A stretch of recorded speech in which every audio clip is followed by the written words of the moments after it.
Facing calls for her resignation after allegedly lying about her contacts with Jussie Smollett's family before she ultimately dropped the original charges against the actor.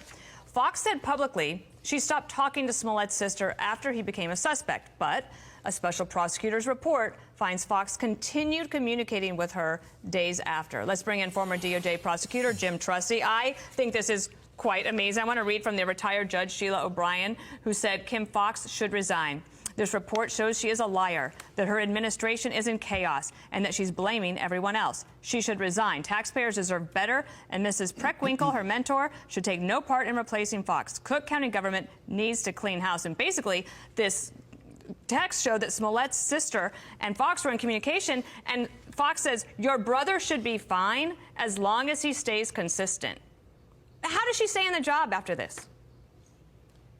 Yeah, maybe only in Cook County. I don't know. I mean, look, Dana, Kim Foxx is a progressive prosecutor who broke from the strength of the case to her contact with Jussie's sister to even Jussie Smollett's criminal record. They kept saying publicly he has no criminal record.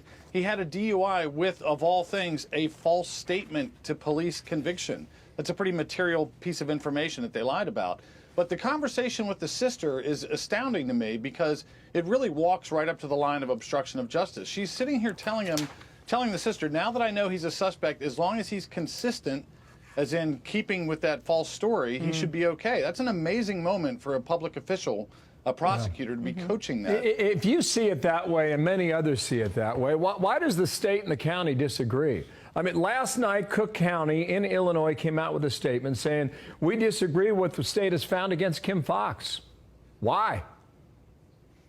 Yeah, I don't know what the political loyalties are there. I mean, Cook County certainly has, I think, a well-earned reputation for political mischief.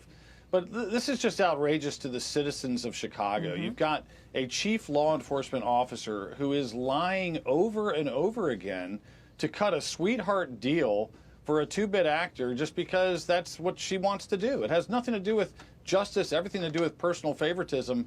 And the lies are something that shouldn't be tolerated no matter which city you're in, no matter which state's attorney's office. Your chief law enforcement official should not be out there repeatedly lying about demonstrably false things. Well, and the other thing is, what about the breakdown in trust between police officers out there with their lives on the line and prosecutors like Kim Foxx?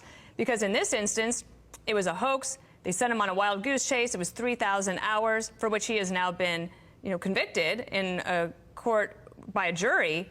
But that breakdown between the trust of police and the prosecutor, if you don't have trust there, it's very hard to consistently fight crime. Yeah, I mean, Dana, most of these career prosecutors that have been watching their offices turn over into progressive prosecution offices have left. And the same is true with the brain drain at the police departments. They think, why would I stay on for this regime that doesn't support the police? So I think you probably have an all-time low at some of these cities like Chicago when it comes to police-prosecutor trust and coexistence, just because the politics are paramount. There's no real belief in the validity of experience in law enforcement by people like Kimberly Foxx, and they run out the talent. Well, the celebrities, the actors, and a lot of news folks are on camera in the very early days showing